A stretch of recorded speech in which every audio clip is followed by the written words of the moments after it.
Hello, everybody, and thank you for tuning in to the Weekly Report.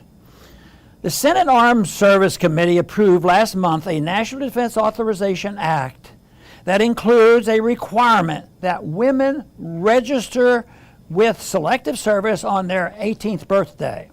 If the bill becomes law with this provision included and a military draft is reinstated, women will be forced to join the military and America will have equality in slavery. Proponents of drafting women argue that since women can now serve in combat, it makes sense to make the draft gender neutral. Some conservatives have made moral arguments against drafting women, saying that women should be able to decide for themselves whether or not to serve in the military. It is certainly true that it is immoral to force women into military service, but that is because it is wrong to force anyone into military service. Forcing young people, regardless of their sex, to fight, kill, and even die in war is the worst violation of individual liberty a government can commit. Those who support the military draft implicitly reject the Declaration of Independence. How can someone support forced military service and still claim to believe all individuals are endowed with unalienable rights to life, liberty, and the pursuit of happiness? While commonly thought of as a left-wing position, opposition to the draft has historically united Americans across the political spectrum. Ronald Reagan and Barry Goldwater both opposed the draft while running for president. Russell Kirk, the scholar who helped popularize the term conservative, opposed conscription.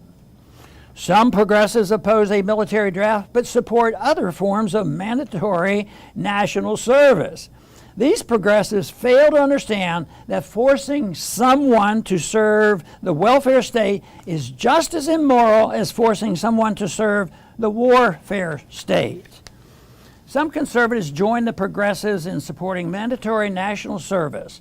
The conservatives claim that mandatory national service provides young people a way to pay back the debt they owe society. But these are moral obligations owed to families, churches, and community, not legal obligations owed to and properly enforceable by the government. Libertarians are consistent opponents of all forms of mandatory service.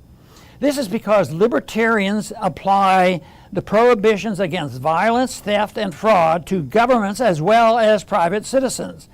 So if it is wrong for your neighbors to force your children to mow the neighbor's lawn, it is wrong for government to force your children to serve in the military or perform any type of national service.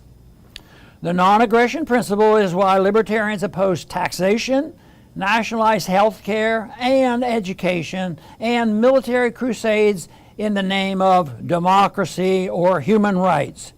It is also why libertarians oppose laws telling people how to raise their children, limiting access to extremist websites, telling business owners who can and cannot use what bathrooms on their property, or prohibiting someone from gambling online, smoking marijuana, or drinking raw milk. Some libertarians urge their liberty movement compatriots to not talk about the non-aggression principle. These pragmatists think the focus should be on making the practical case for liberty. But those who embrace liberty because it works better than statism will make exceptions if they think an authoritarian idea like mandatory national service is a more practical way of achieving their political, economic, and social goals. Only those committed to the moral case for liberty can be counted on to defend all liberty at all times. Thanks for listening.